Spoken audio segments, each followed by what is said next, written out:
ഈ വാർത്താ ദിനത്തിലെ 10 പ്രധാന റിപ്പോർട്ടുകളുമായി വാർത്താമഴ ആരംഭിക്കുന്നു. ഞാൻ എസ് വിജയകുമാർ. മുഖ്യമന്ത്രി പിണറായി വിജയന്റെ അനുനയ ചർച്ചകൾക്ക് വഴങ്ങാതെ CPI. PM ശ്രീ പദ്ധതിയിൽ മുന്നോട്ട് വെച്ച വിഷയങ്ങൾക്ക് പരിഹാരമായിട്ടില്ല എന്ന് ബിനോയ് വിശ്വം. 1 മണിക്കൂർ നീണ്ട പിണറായി ബിനോയ് വിശ്വം ചർച്ചയിൽ ചില നിർദ്ദേശങ്ങൾ ഉയർന്നു വന്നു എങ്കിലും CPI അത് അംഗീകരിച്ചില്ല. മറ്റന്നാൾ ചേരുന്ന മന്ത്രിസഭാ യോഗത്തിൽ CPI മന്ത്രിമാർ പങ്കെടുക്കില്ല. ധാരണാപത്രം റദ്ദാക്കലല്ലാതെ മറ്റു പരിഹാരമില്ല എന്ന് CPI ജനറൽ സെക്രട്ടറി D രാജ അറിയിച്ചു. സംഭവബഹുലമായ രാഷ്ട്രീയ നീക്കങ്ങളുടെ വിശദാംശങ്ങളിലേക്ക് ആദ്യം. ഇടതുമുന്നണിക്ക് തിങ്കളാഴ്ച നല്ല ദിവസമായിരുന്നില്ല. CPI അനുനയ വഴിയിലെത്തുമെന്ന് കരുതി കാത്തിരുന്ന മുഖ്യമന്ത്രിക്ക് നിരാശ. ഒരു പകൽ നീണ്ട രാഷ്ട്രീയ നീക്കങ്ങൾക്ക് തുടക്കം AKG സെന്ററിലായിരുന്നു. മീറ്റിംഗിൽ പോവുകയല്ലേ, പ്രശ്നം പരിഹരിക്കാനാണ് മീറ്റിംഗ് നടത്തുന്നത്. മുഖ്യമന്ത്രി പിണറായി വിജയനും CPM ജനറൽ സെക്രട്ടറി MA ബേബിയും ഉൾപ്പെടെ പങ്കെടുത്ത സംസ്ഥാന സെക്രട്ടേറിയറ്റ്. ഇതിനിടയിൽ മുഖ്യമന്ത്രിയും CPI സംസ്ഥാന സെക്രട്ടറിയും ഫോണിൽ ആശയവിനിമയം നടത്തി. കരാറിൽ നിന്ന് പിന്മാറുന്നതിലെ പ്രായോഗിക പ്രശ്നങ്ങൾ മുഖ്യമന്ത്രി CPI സംസ്ഥാന സെക്രട്ടറി അറിയിച്ചു. CPI എക്സിക്യൂട്ടീവ് നടക്കുന്നതിനിടെയാണ് നേരിൽ കാണാമെന്ന മുഖ്യമന്ത്രിയുടെ സന്ദേശം ബിനോയ് വിശ്വത്തിന് ലഭിച്ചത്. അപ്പോഴും തെല്ലും അയവില്ലാതെ CPI മന്ത്രിമാർ. ഒരു കാരണവശാലും വിട്ടുവീഴ്ച ചെയ്യത്തില്ല. ഇന്ന് തീരുമാനം ഞങ്ങളെ എക്സിക്യൂട്ടീവ് കൂടും. അതിനുശേഷം വ്യക്തമായ നിലയിൽ ഒരു തീരുമാനം പാർട്ടി സംസ്ഥാന സെക്രട്ടറി നിങ്ങൾക്ക് തരും. ഇത് പാർട്ടിയുടെ നിലപാടാണ്. ആ പാർട്ടി നിലപാട് പാർട്ടി സെക്രട്ടറി നിങ്ങളോടെല്ലാം പറഞ്ഞതാണ്. നിങ്ങളെല്ലാം നേരിട്ട് കേട്ടതാണ്. നയപരമായ ഒരു വിഷയത്തിൽ, സംഘടനാപരമായ വിഷയത്തിൽ അന്തിമമായ പാർട്ടിക്ക് വെളിച്ചം വീശുന്നത് പാർട്ടി എക്സിക്യൂട്ടീവാണ്. എക്സിക്യൂട്ടീവ് ചർച്ച ചെയ്യട്ടെ. ചർച്ച കഴിഞ്ഞിട്ട് മന്ത്രിസഭയിലും പാർട്ടിയുടെ മന്ത്രി ഏത് മന്ത്രി, പാർട്ടിക്ക് അപ്പുറത്തെ ഒരു മന്ത്രിയുണ്ട്. ഒരു തുള്ളി വെള്ളം ചേരാത്ത ആളിലാണ് കമ്മ്യൂണിസ്റ്റ് പാർട്ടിയുടെ മന്ത്രിമാർ. അതൊക്കെ രണ്ടാമത്തെ കാര്യം. ആലപ്പുഴ ഗസ്റ്റ് ഹൌസിൽ മുഖ്യമന്ത്രിയും ബിനോയ് വിശ്വവും തമ്മിൽ ചർച്ച. കമ്മ്യൂണിസ്റ്റുകാർ എപ്പോഴും പോസിറ്റീവ് എന്ന പ്രതികരണവുമായി CPI സംസ്ഥാന സെക്രട്ടറി മുഖ്യമന്ത്രിയുടെ മുറിയിലേക്ക്. എത്രത്തോളം പോസിറ്റീവ്? വളരെ പ്രതീക്ഷയോടെയാണോ ചർച്ചയ്ക്ക് പോകുന്നത്? കമ്മ്യൂണിസ്റ്റുകാർ എപ്പോഴും പോസിറ്റീവാണ് ജീവിതത്തിൽ. 1 മണിക്കൂർ നീണ്ട ചർച്ച. മുഖ്യമന്ത്രി മുന്നോട്ട് വെച്ച സമവായ ഫോർമുല CPI തള്ളി. ഉപസമിതി നിർദ്ദേശം സ്വീകാര്യമല്ല. കരാർ മരവിപ്പിക്കണം എന്നായി CPI. ചുരുക്കത്തിൽ എങ്ങുമെത്താതെ അനുനയ ചർച്ചകൾ അവസാനിച്ചു. പ്രതികരിക്കാതെ മുഖ്യമന്ത്രി മടങ്ങി.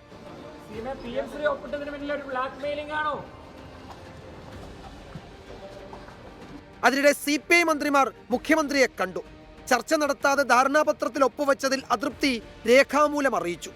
ആലപ്പുഴയിൽ രാഷ്ട്രീയ പിരിമുറുക്കത്തിന് കനം കൂടി. എല്ലാം സെക്രട്ടറി പറയും എന്നായി CPI നേതാക്കൾ. സംസ്ഥാന സെക്രട്ടറി അങ്ങനെയാണ്. അത് സെക്രട്ടറിമാരാണ് അത്ര കാര്യങ്ങൾ ഔദ്യോഗികമായി പറയുന്നത്. സെക്രട്ടറി പറയും. അത് പറയും, സെക്രട്ടറി പറയും. ഒടുവിൽ ഒന്നും പരിഹരിക്കപ്പെട്ടിട്ടില്ലെന്ന് ബിനോയ് വിശ്വം ഉറപ്പിച്ചു. ഞങ്ങൾ ഉന്നയിച്ച പ്രശ്നങ്ങൾക്ക് പരിഹാരം ഉണ്ടായിട്ടില്ല. സംസാരിച്ചു ഞങ്ങൾ മുഖ്യമന്ത്രിയായിട്ട്. ആ സംസാരം വളരെ കോടിയലായിരുന്നു. പക്ഷേ വിഷയങ്ങളുടെ പരിഹാരം ഉണ്ടായിട്ടില്ല. അതുകൊണ്ട് ഞങ്ങളുടെ പ്രശ്നങ്ങൾ ഇപ്പോഴും ബാക്കിയാണ്. ഞങ്ങൾ അതുകൊണ്ട് അടുത്ത ഘട്ടം പിന്നാലെ അറിയിക്കും. തൊട്ടു പിന്നാലെ ഡൽഹിയിൽ D രാജ അതിനടിവരയിട്ട് തുടർ പ്രതികരണം. We cannot succumb to any pressure to accept this policy in some way. Our party has reiterated its position. In this context, our party has expressed its opposition to MOU signed for PM Sri. പിന്നീട് നേതാക്കൾ പുന്നപ്ര വയലാർ അനുസ്മരണ പരിപാടിയിലേക്ക്. പദ്ധതികൾ നടപ്പാക്കാനാണ് സർക്കാർ, അല്ലാതെ അത് മുടക്കാനല്ല എന്ന മുഖ്യമന്ത്രിയുടെ പ്രതികരണം CPI ലക്ഷ്യമിട്ടെന്ന് വ്യാഖ്യാനം. ഒരു ഗവൺമെന്റ് എന്ന് പറഞ്ഞാൽ ആ ഗവൺമെന്റ് പദ്ധതികൾ നടപ്പാക്കുന്നതിന് വേണ്ടിയാണ് നിലകൊള്ളേണ്ടത്. പദ്ധതികളെ മുടക്കുന്നതിന് ശ്രമിക്കുന്നവരുടെ കൂടെയല്ല നിൽക്കേണ്ടത്. ആ അനുഭവമല്ലേ നമ്മുടെ കേരളത്തിന് ഈ 2 കാലഘട്ടത്തിൽ കാണാൻ കഴിയുക. PM ശ്രീ ധാരണാപത്രം എന്ന ഊരാക്കുട് കഴിക്കാൻ LDF ഏറെ പണിയെടുക്കേണ്ടി വരും. വെല്ലേട്ടന് മുന്നിൽ കീഴടങ്ങുന്നുവെന്ന ദുഷ്പേര് മാറ്റാൻ CPIക്ക് ലഭിച്ച സുവർണാവസരമെന്നും വിലയിരുത്തലുണ്ട്. Political desk 24. ശബരിമല സ്വർണ്ണക്കൊള്ളക്കേസിലെ ഇടനിലക്കാരിൽ ഒരാളായ കൽപേഷിനെ 24 കണ്ടെത്തി. ചെന്നൈ സ്മാർട്ട് ക്രിയേഷൻസിൽ നിന്ന് ബെല്ലാരിയിലെ റൊദം ജ്വല്ലറിയിലേക്ക് സ്വർണം കൊണ്ടുപോയത് താനാണ് എന്ന് കൽപേഷ് സമ്മതിച്ചു. സ്വർണ്ണക്കൊള്ളയിൽ പങ്കില്ലെന്നും ഉണ്ണികൃഷ്ണൻ പോറ്റിയെ അറിയില്ല എന്നുമാണ് കൽപേഷിന്റെ പ്രതികരണം. ചെന്നൈയിലെ സ്വർണ്ണ വ്യാപാര കേന്ദ്രത്തിലെ ജീവനക്കാരനാണ് കൽപേഷ്. ശബരിമലയിലെ സ്വർണ്ണക്കൊള്ളയുമായി ബന്ധപ്പെട്ട് കഴിഞ്ഞ കുറേ ദിവസങ്ങളായി മലയാളികൾ കേൾക്കുന്ന പേരാണ് കൽപേഷിൻ്റേത്. കൽപേഷ് ഇടനിലക്കാരനായി നിന്നാണ് ചെന്നൈയിൽ നിന്നും ബെല്ലാരിയിലേക്ക് സ്വർണം എത്തിച്ചത് എന്നതായിരുന്നു പ്രധാനപ്പെട്ട കണ്ടെത്തലുകളിലൊന്ന്. എന്തായാലും കൽപേഷ് ഒരു സാങ്കല്പിക കഥാപാത്രമാണോ എന്ന ചോദ്യത്തിന് ഇന്ന് ഉത്തരം ലഭിച്ചിരിക്കുന്നു. കൽപേഷ് തന്നെ വന്ന് ഇത്തരത്തിൽ സ്വർണ്ണക്കൊള്ളയുമായി ബന്ധപ്പെട്ടുള്ള കൂടുതൽ വിവരങ്ങൾ നമുക്ക് നൽകിയിരിക്കുകയാണ്. എന്തായാലും കൽപേഷ് ചെന്നൈയിലെ വീരപ്പൻ സ്ട്രീറ്റിലുള്ള കാളികുണ്ട് ജുവലേഴ്സിലെ ജീവനക്കാരനാണ്. കഴിഞ്ഞ 13 വർഷമായി അദ്ദേഹം അവിടെ ജോലി ചെയ്യുന്നുണ്ട്. കൽപേഷ് പലപ്പോഴും ബെല്ലാരിയിൽ യാത്ര ചെയ്തിട്ടുണ്ട്. അതിന് പ്രധാന കാരണം അദ്ദേഹം ജോലി ചെയ്യുന്ന കാളികുണ്ട് ജുവലേഴ്സിൽ ഈ ഗോവർദ്ധൻ്റെ ബെല്ലാരി ജുവലേഴ്സുമായി ബന്ധമുണ്ട്. അവർ പലപ്പോഴായി പലതരത്തിലുള്ള ഇടപാടുകൾ നടത്താറുണ്ട്. അങ്ങനെ ഇടപാടുകൾ നടത്തുന്നതുമായി ബന്ധപ്പെട്ടാണ് ഒരിക്കൽ ഗോവർദ്ധനിൽ നിന്നും ഒരു ഫോൺ കോൾ ഈ ജുവലേഴ്സിലേക്ക് വരുന്നത്. അതായത് സ്മാർട്ട് ക്രിയേഷൻസിൽ നിന്നും ഒരു പെട്ടി തരും, ആ പെട്ടിയിൽ സ്വർണ്ണമാണ്, അതുകൂടി ബെല്ലാരിയിലെ തൻ്റെ റൊദ്ധം ജുവലേഴ്സിലേക്ക് എത്തിക്കണമെന്നാണ് ഗോവർദ്ധൻ പറഞ്ഞത്.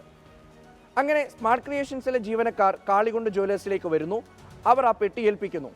ശേഷം ഏതാണ്ട് 10 ദിവസം അവിടെ വെച്ചതിനു ശേഷം എല്ലാ തവണയും പോകാറുള്ളത് പോലെ ബെല്ലാരിയിലേക്ക് പോവുകയാണ് താൻ ചെയ്തതെന്നാണ് കൽപേഷ് പറയുന്നത്.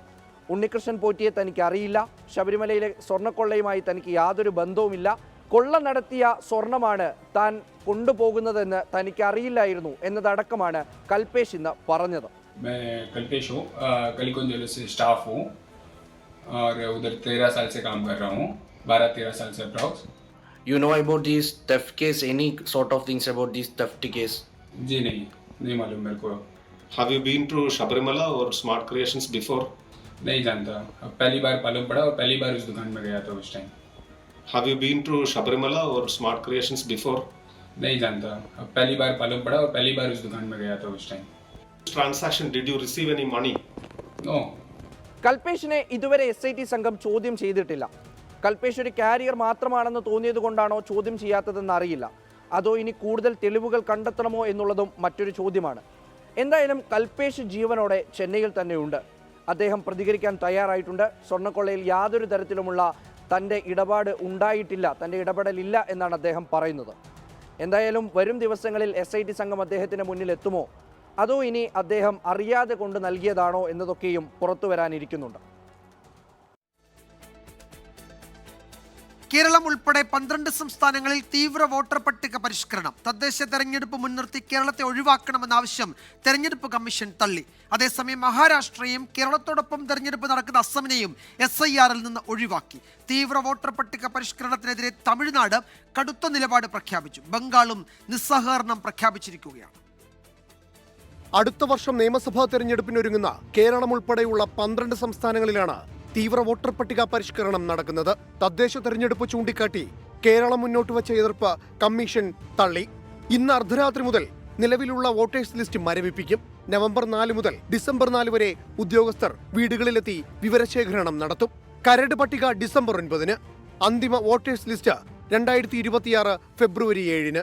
कि लोकल बॉडीज के इलेक्शंस अभी तक केरल में नोटिफाई नहीं हुए हैं और इसीलिए चूंकि SIR अब आ चुका है तो SIR के लिए जितने भी चुनावी कर्मियों की आवश्यकता है संवैधानिक तौर पर वो अभी भी फील्ड पर हैं और मेरे ख्याल से उसमें कोई दिक्कत नहीं होनी चाहिए क्योंकि वहाँ के CEO ने भी काफ़ी कुछ बैक एंड पर टेक्नोलॉजी से मैचिंग और लिंकिंग का मिलान कर लिया है.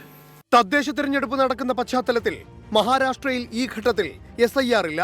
പൗരത്വ രജിസ്ട്രേഷൻ വിഷയം സുപ്രീം കോടതി പരിഗണിക്കുന്ന പശ്ചാത്തലത്തിൽ അസാമിനെയും ഒഴിവാക്കിയിട്ടുണ്ട്. ബീഹാർ മാതൃകയിൽ വോട്ടർ പട്ടിക പരിഷ്കരണം നടത്തുന്നതിനെ കേരളം എതിർത്തിരുന്നു. നിയമസഭ ഈ വിഷയത്തിൽ പ്രമേയം പാസാക്കുകയും ചെയ്തിരുന്നു. എന്നാൽ SIR തദ്ദേശ തെരഞ്ഞെടുപ്പിനെ ബാധിക്കില്ലെന്ന് മുഖ്യ തെരഞ്ഞെടുപ്പ് ഓഫീസർ രത്തൻ ഖേൽക്കർ. ബീഹാറിന്റെ SIRയുടെ ഒരു പ്രോസസ്സ് കാണിട്ട് എനുമറേഷൻ ഫേസിലെ കുറേ മാറ്റങ്ങൾ കൊണ്ടുവന്നിട്ടുണ്ട് എന്നുള്ളതാണ്. കേരള സംബന്ധിച്ചിടത്തോളം നേരത്തെ മുതൽ തന്നെ നമ്മുടെ 2002 ഉണ്ടായിരുന്ന വോട്ടേഴ്സ് എത്ര ശതമാനത്തോളം 2025 ഉണ്ടായിരുന്നുള്ളൂ എന്നുള്ളതൊരു മാനുവൽ വെരിഫിക്കേഷൻ നമ്മൾ BLO തലത്തിലെ ഡെസ്ക്ടോപ്പ് എക്സസൈസ് ആയിട്ട് നമ്മൾ ചെയ്യുകയുണ്ടായിരുന്നു. നാളെ കളക്ടർമാരുടെ യോഗവും മറ്റന്നാൾ രാഷ്ട്രീയ പാർട്ടി നേതാക്കളുടെ യോഗവും ചേരും. ബീഹാറിലെ സമഗ്ര വോട്ടർ പട്ടിക പരിഷ്കരണം സമ്പൂർണ്ണ വിജയമെന്നാണ് മുഖ്യ തെരഞ്ഞെടുപ്പ് കമ്മീഷണർ ഗ്യാനേഷ് കുമാർ അവകാശപ്പെട്ടത്. തമിഴ്നാടും ബംഗാളും തീവ്ര വോട്ടർ പട്ടിക പരിഷ്കരണത്തോട് മുഖം തിരിച്ചു നിൽക്കുകയാണ്. തമിഴ്നാട്ടിൽ നവംബർ 2-ന് സർവകക്ഷി യോഗം ചേരും. പ്രതിപക്ഷം ഉയർത്തുന്ന വോട്ട് ചോരി ആരോപണങ്ങൾക്കിടെ തീവ്ര വോട്ടർ പട്ടിക പരിഷ്കരണത്തിന്റെ 2ാം ഘട്ടം ഒരുങ്ങുന്നു. 24 ഡൽഹി. സംസ്ഥാനത്തെ മുഴുവൻ ജില്ലകളിലും വ്യാപക മഴ മുന്നറിയിപ്പ്. ഇടുക്കി, എറണാകുളം, തൃശൂർ, കോഴിക്കോട്, കണ്ണൂർ, കാസർഗോഡ് ജില്ലകളിൽ ഓറഞ്ച് അലേർട്ടാണ്. തൃശൂരിൽ വിദ്യാഭ്യാസ സ്ഥാപനങ്ങൾക്ക് നാളെ അവധി പ്രഖ്യാപിച്ചു. ബംഗാൾ ഉൾക്കടലിൽ രൂപം കൊണ്ട മോയിൻത ചുഴലിക്കാറ്റ് നാളെ രാത്രിയോടെ ആന്ധ്ര തീരം തൊടും. ആന്ധ്രയിലും തെക്കൻ ഒഡീഷ തീരത്തും ജാഗ്രതാ നിർദ്ദേശം. വിജയകുമാർ, ബംഗാൾ ഉൾക്കടലിൽ മോൻത ചുഴലിക്കാറ്റ് ശക്തി പ്രാപിക്കുകയാണ്. നിലവിൽ തെക്കുപടിഞ്ഞാറൻ ബംഗാൾ ഉൾക്കടലിനും അതിനോട് ചേർന്നുള്ള മധ്യപടിഞ്ഞാറൻ ബംഗാൾ ഉൾക്കടലിനും മുകളിലൂടെയാണ് ഈ ചുഴലിക്കാറ്റിൻ്റെ നിലവിലെ സഞ്ചാരം. ഇത് അടുത്ത മണിക്കൂറുകൾ, അതായത് മനസ്സിലാക്കുന്നത് നാളെ രാവിലെയോടെ ഇത് വടക്കു പടിഞ്ഞാറ് ദിശയിലേക്ക് നീങ്ങി തീവ്ര ചുഴലിക്കാറ്റായി ശക്തി പ്രാപിക്കാൻ സാധ്യതയുണ്ടെന്ന് കേന്ദ്ര കാലാവസ്ഥാ വകുപ്പ് അറിയിക്കുന്നുണ്ട്. നാളെ വൈകുന്നേരത്തോടെയോ നാളെ രാത്രിയോടെയോ ആന്ധ്രാപ്രദേശ് തീരത്ത് കരയിൽ പ്രവേശിക്കാൻ സാധ്യതയുണ്ട് മോൻത ചുഴലിക്കാറ്റ് എന്നുള്ളതാണ് കേന്ദ്ര കാലാവസ്ഥാ വകുപ്പ് അറിയിക്കുന്നത്. ആന്ധ്രാപ്രദേശ് തീരത്ത് മച്ചിലിപ്പട്ടണത്തിനും കലിംഗപട്ടണത്തിനും ഇടയിൽ കാക്കിനടയ്ക്ക് സമീപം തീവ്ര ചുഴലിക്കാറ്റായി മണിക്കൂറിൽ പരമാവധി 110 കിലോമീറ്റർ വരെ വേഗതയിൽ ചുഴലിക്കാറ്റ് കരയിൽ പ്രവേശിക്കാൻ സാധ്യതയുണ്ടെന്നാണ് കേന്ദ്ര കാലാവസ്ഥാ വകുപ്പ് അറിയിക്കുന്നത്. വടക്കൻ തമിഴ്നാട്, ആന്ധ്രാപ്രദേശ്, യാനം, തെക്കൻ ഒഡീഷ തീരങ്ങളിൽ അതിതീവ്ര മഴയ്ക്കുള്ള മുന്നറിയിപ്പ് നൽകിയിട്ടുണ്ട്. അതിശക്തമായ കാറ്റിന് ചുഴലിക്കാറ്റ് മുന്നറിയിപ്പ് നൽകിയിട്ടുണ്ട്. ചുഴലിക്കാറ്റ് മുന്നറിയിപ്പിന്റെ 2ാം ഘട്ട അറിയിപ്പായ ഓറഞ്ച് മെസ്സേജ് ഈ ജില്ലകളിൽ പുറപ്പെടുവിച്ചിട്ടുണ്ട്. ഈ ബംഗാൾ ഉൾക്കടലിലെ ചുഴലിക്കാറ്റിന്റെ സ്വാധീനം അത് സംസ്ഥാനത്തുണ്ടാകും. ഒപ്പം അറബിക്കടലിൽ ഒരു തീവ്ര ന്യൂനമർദ്ദം നിലനിൽക്കുകയും ചെയ്യുന്നുണ്ട്. ഇതിന്റെ സ്വാധീനത്തിൽ സംസ്ഥാനത്ത് ശക്തമായ മഴ തുടരാൻ സാധ്യതയുണ്ടെന്നും കേന്ദ്ര കാലാവസ്ഥാ വകുപ്പ് അറിയിക്കുന്നുണ്ട്. മധ്യ കേരളത്തിലും വടക്കൻ കേരളത്തിലും അതിശക്തമായ മഴയ്ക്ക് സാധ്യതയുണ്ട് ഇന്ന് രാത്രിയിലും എന്നുള്ളതാണ്. 14 ജില്ലകളിലും മഴ മുന്നറിയിപ്പ് നൽകിയിട്ടുണ്ട്. അതിൽ തന്നെ കണ്ണൂർ, കാസർഗോഡ്, കോഴിക്കോട്, എറണാകുളം, തൃശൂർ ജില്ലകളിൽ ഓറഞ്ച് അലർട്ട് പ്രഖ്യാപിച്ചിട്ടുണ്ട്. അതിശക്തമായ മഴയ്ക്കുള്ള സാധ്യത ഈ 6 ജില്ലകളിൽ പ്രവചിക്കുന്നു. 8 ജില്ലകളിൽ ശക്തമായ മഴയ്ക്കുള്ള സാധ്യതാ മുന്നറിയിപ്പായി യെല്ലോ അലർട്ടും നൽകിയിട്ടുണ്ട്. മധ്യ കേരളത്തിലും തെക്കൻ കേരളത്തിലും നാളെയും ശക്തമായ മഴയ്ക്കുള്ള സാധ്യതാ മുന്നറിയിപ്പായ യെല്ലോ അലർട്ട് 7 ജില്ലകളിൽ നൽകിയിട്ടുണ്ടെന്നുള്ളതാണ് ഏറ്റവും പ്രധാനപ്പെട്ട കാര്യം. മലയോര മേഖലകളിൽ ജാഗ്രത തുടരണം. അതുമാത്രമല്ല, തീരവുമായി ബന്ധപ്പെട്ടും ജാഗ്രതാ മുന്നറിയിപ്പ് നിലനിൽക്കുന്നു. കേരള, കർണാടക, ലക്ഷദ്വീപ് തീരങ്ങളിൽ മത്സ്യബന്ധനത്തിന് ഏർപ്പെടുത്തിയ വിലക്ക് ഇപ്പോഴും തുടരും. മത്സ്യത്തൊഴിലാളികൾ കർശനമായി ജാഗ്രത പാലിക്കണമെന്ന് കേന്ദ്ര കാലാവസ്ഥാ വകുപ്പ് അറിയിക്കുന്നു. വിജയകുമാർ.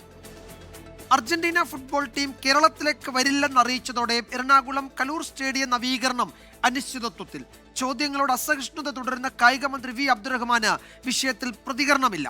സ്റ്റേഡിയം നവീകരണത്തിന്റെ പേരിൽ തട്ടിപ്പും അഴിമതിയും നടന്നോ എന്ന് സർക്കാർ അന്വേഷിക്കണമെന്നാണ് കോൺഗ്രസിന്റെയും BJPയുടെയും ആവശ്യം. മെസ്സിയുടെ വരവുമായിട്ട് ബന്ധപ്പെട്ട് ഈ ഹൈബീഡൻ ഗുരുതരമായ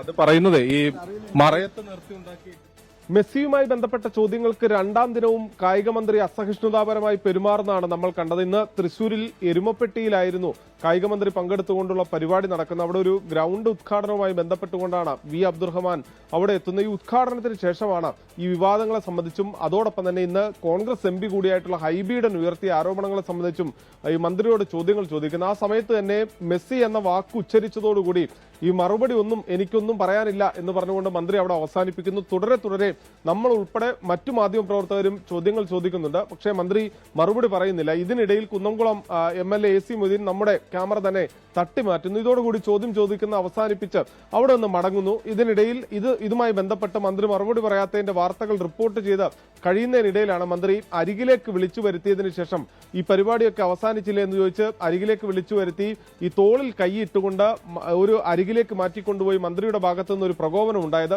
CPM പ്രവർത്തകർ നിൽക്കുന്ന മേഖലയിലേക്കാണ് മന്ത്രി മാറ്റിക്കൊണ്ടുപോകുന്നത്. അവിടെ എത്തി മന്ത്രി ചെവിയിൽ സംസാരിക്കാൻ ശ്രമിക്കുന്നു. ഇതോടുകൂടി CPM പ്രവർത്തകരും അവിടെ ഉണ്ടായിരുന്ന പോലീസും അടക്കം മാധ്യമപ്രവർത്തകരെ കയ്യേറ്റം ചെയ്യുന്ന തരത്തിലേക്ക് കാര്യങ്ങൾ പോകുന്നു.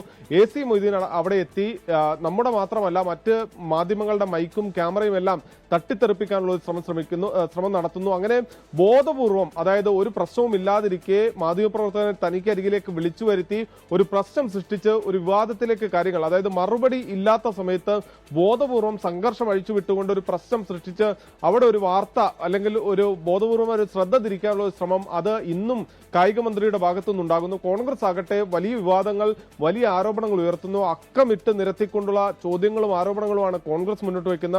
BJP ആകട്ടെ, വ്യാപാര സംഘടനകളാകട്ടെ, അവരെല്ലാവരും തന്നെ ഇതുമായി ബന്ധപ്പെട്ടുകൊണ്ട് ആരോപണങ്ങൾ ഉന്നയിക്കുമ്പോഴും മന്ത്രിക്ക് ഇതുമായി ബന്ധപ്പെട്ടുകൊണ്ട് കൃത്യമായ മറുപടി നൽകാൻ സാധിക്കുന്നില്ല. ആ സമയത്താണ് മൗനത്തിനൊപ്പം ബോധപൂർവമായ അക്രമം അഴിച്ചുവിടാൻ കായിക മന്ത്രിയുടെ ഭാഗത്തു നിന്ന് നീക്കങ്ങൾ ഉണ്ടാകുന്നത്. കോഴിക്കോട് താമരശ്ശേരി ഫ്രഷ് കട്ട് സംഘർഷത്തിന്റെ കൂടുതൽ ദൃശ്യങ്ങൾ പുറത്ത്.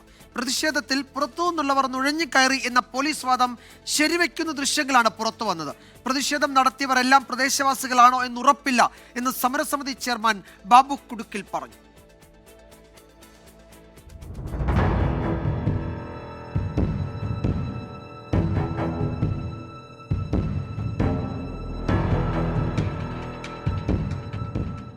മുഖം മറച്ചെത്തിയ സംഘം കമ്പനിക്ക് നേരെ കല്ലെറിയുന്നതും വാഹനങ്ങൾ തകർക്കുന്നതും പോലീസിനെ ആക്രമിക്കുന്നതുമാണ് ദൃശ്യങ്ങളിലുള്ളത്.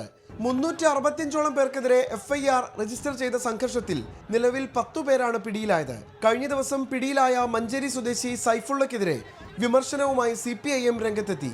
പ്രദേശവാസികളല്ലാത്തവർ പ്രതിഷേധത്തിൽ കടന്നുകൂടിയെന്ന് വ്യക്തമാക്കുന്നതാണ് മഞ്ചേരി സ്വദേശിയുടെ അറസ്റ്റെന്നും പിന്നിൽ ഗൂഢാലോചനയെന്നുമായിരുന്നു CPIM ആരോപണം. പിടിയിലായ മഞ്ചേരി സ്വദേശി സമരസമിതി അംഗമല്ലെന്നും പോലീസ് സുതാര്യമായ അന്വേഷണം നടത്തണമെന്നും സമരസമിതി ചെയർമാൻ ബാബു കുടുക്കിൽ 24നോട് വ്യക്തമാക്കി. ഞങ്ങളുടെ ജനകീയ സമരം പ്രദേശവാസികൾ മാത്രമാണ് സമരം ചെയ്തത്. മഞ്ചേരിയിൽ നിന്ന് ഒരാള് അവിടെ എത്തി ഞങ്ങൾക്കാർക്കും പരിചയമുള്ള ആളല്ല. സമരസമിതിയിൽ അങ്ങനത്തെ ഒരാളുമില്ല. പ്രദേശവാസികൾ മാത്രമാണുള്ളത്. 48ഓളം റെൻഡറിംഗ് പ്ലാന്റ് സംസ്ഥാനത്തുള്ളതിന്റെ ചെയർമാനാണ് ഇതിന്റെ ഓണർ. ഇവർക്ക് പല സ്ഥലത്തും പ്ലാന്റുകളുണ്ട്. സമരം പൊളിക്കാൻ വേണ്ടി ഇവര് ഇറക്കിയ ആളുകളാണെന്നാണ് ഞങ്ങളുടെ സംശയം. പോലീസ് സമഗ്രമായ അന്വേഷണം നടത്തി ഈ മഞ്ചേരി സ്വദേശിയെ അവന്റെ എല്ലാ കാര്യങ്ങളും പോലീസ് എടുത്തുകൊണ്ട് ഇത് വെളിച്ചത്തെ കൊണ്ടുവരണം. അതാണ് സമരസമിതിയുടെ ആവശ്യം. റൂറൽ SP ആക്രമിച്ച നടപടിയിൽ കൂടുതൽ അറസ്റ്റിലേക്ക് കടക്കാനാണ് പോലീസ് തീരുമാനം. ഇതിന്റെ ഭാഗമായി വീടുകൾ കേന്ദ്രീകരിച്ച് നടക്കുന്ന റെയ്ഡിനെതിരെ വ്യാപക പ്രതിഷേധം നാട്ടുകാർ ഉയർത്തുന്നുണ്ട്. സമാധാന അന്തരീക്ഷം തകർക്കുന്ന പോലീസിനെതിരെ പട്ടിണി സമരം സംഘടിപ്പിക്കാനാണ് പ്രദേശവാസികളുടെ തീരുമാനം. നിഖിൽ പ്രമേഷ്, 24 കോഴിക്കോട്. ഇപ്പോൾ വരുന്ന റിപ്പോർട്ടിലേക്കാണ്. കൊച്ചി ചെല്ലാനത്ത് മീൻപിടുത്ത വള്ളം മറിഞ്ഞ് അപകടം. വിഴിഞ്ഞം കാർമൽ മാത എന്ന വള്ളമാണ് അപകടത്തിൽപ്പെട്ടത്. 2 പേർ നീന്തി രക്ഷപ്പെട്ടു. ആൻമരിയ സണ്ണി വിവരങ്ങൾ നൽകും കൊച്ചിയിൽ നിന്ന്. അതിൽ കൂടുതൽ തൊഴിലാളികൾ ഉണ്ടായിരുന്നു. മുഴുവൻ ആളുകളും സുരക്ഷിതരാണ് എന്ന് ഉറപ്പിക്കാൻ പറ്റുമോ ഇപ്പോൾ?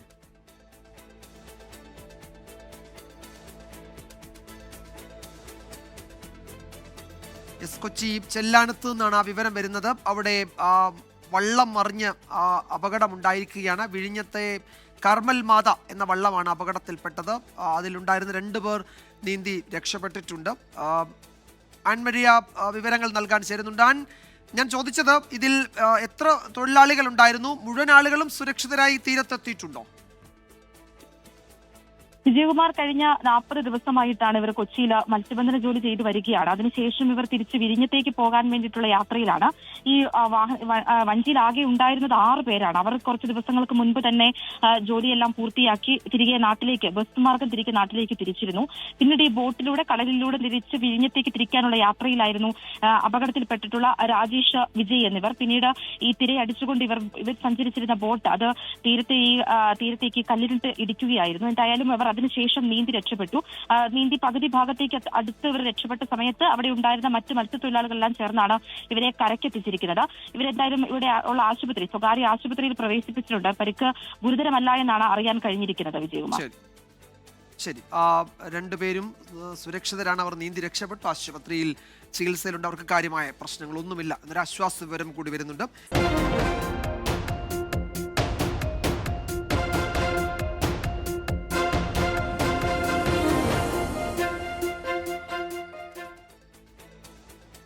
കേരള സ്കൂൾ കായികമേള അത്ലറ്റിക്സിലെ കിരീട പോരാട്ടം അവസാന ദിനത്തിലേക്ക്. മികച്ച ജില്ലയാവാൻ മലപ്പുറവും പാലക്കാടും ഇഞ്ചോടിഞ്ചു പോരാട്ടമാണ്. സബ് ജൂനിയർ പെൺകുട്ടികളുടെ ഷോട്ട് പുട്ടിൽ കണ്ണൂരിന്റെ അൻവിക മീറ്റ് റെക്കോർഡോടെ സ്വർണം നേടി. ഓവറോൾ ചാമ്പ്യൻസിനുള്ള സ്വർണ്ണക്കപ്പ് തിരുവനന്തപുരം ഉറപ്പിച്ചു.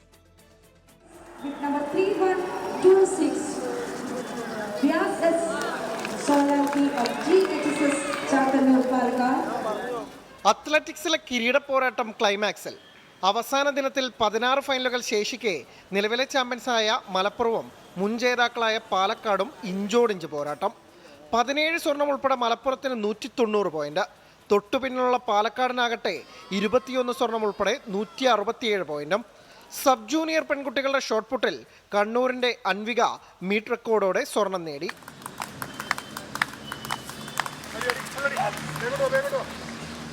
റെക്കോർഡ് പ്രതീക്ഷിച്ചോ അല്ലെങ്കിൽ ഇത്രയും വലിയൊരു പെർഫോമൻസ് പ്രതീക്ഷിച്ച് തന്നെയാണോ എത്തിയത്? കുറച്ചും കൂടെ ചെയ്യാൻ ആഗ്രഹമുണ്ട്. രണ്ടാമത്തെ പ്രാവശ്യം. ആദ്യം എനിക്ക് ഗോൾഡ് വന്നേ. തീർച്ചയായും 2ാം വർഷം. 2 വർഷം. അത്ലറ്റിക് സ്കൂളുകളിൽ കഴിഞ്ഞ 3 തവണയും ജേതാക്കളായ ഐഡിയൽ കടകശ്ശേരി തന്നെയാണ് ഇത്തവണയും മുന്നിൽ. കായികമേളയിലെ പ്രഥമ സ്വർണ്ണക്കപ്പ് തിരുവനന്തപുരം ഉറപ്പിച്ചു. 202 സ്വർണം ഉൾപ്പെടെ 180 പോയിന്റാണ് ആതിഥേയർക്ക്. രണ്ടാമതുള്ള തൃശ്ശൂരിന് 870 മാത്രം. കേരള സ്കൂൾ കായികമേള വേദിയിൽ നിന്ന് ടീം 24. തെരുവുനായ ശല്യവുമായി ബന്ധപ്പെട്ട് സ്വമേധയാ സ്വീകരിച്ച കേസിൽ രൂക്ഷ വിമർശനവുമായി സുപ്രീം കോടതി. മറുപടി സമർപ്പിക്കാത്ത സംസ്ഥാനങ്ങൾക്കെതിരെ കോടതിയുടെ നടപടി. ചീഫ് സെക്രട്ടറിമാർ നേരിട്ട് ഹാജരായി വിശദീകരണം നൽകണം എന്ന് സുപ്രീം കോടതി വ്യക്തമാക്കി. രാജ്യത്തിന്റെ വിവിധ ഭാഗങ്ങളിൽ തെരുവുനായ ആക്രമണം ഉണ്ടാകുന്നുണ്ട് എന്ന് കോടതി നിരീക്ഷിച്ചു. തെരുവുനായ ആക്രമണത്തിൽ സ്വമേധയാ സ്വീകരിച്ച കേസിലാണ് സുപ്രീം കോടതിയുടെ കടുത്ത നടപടി.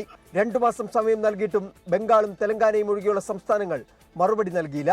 സുപ്രീം കോടതിയുടെ ഇടക്കാല ഉത്തരവിന് ശേഷവും രാജ്യത്തിന്റെ പലയിടങ്ങളിലും തെരുവുനായ ആക്രമണം റിപ്പോർട്ട് ചെയ്യുന്നു എന്നും ജസ്റ്റിസ് സൂര്യകാന്ത് നിരീക്ഷിച്ചു.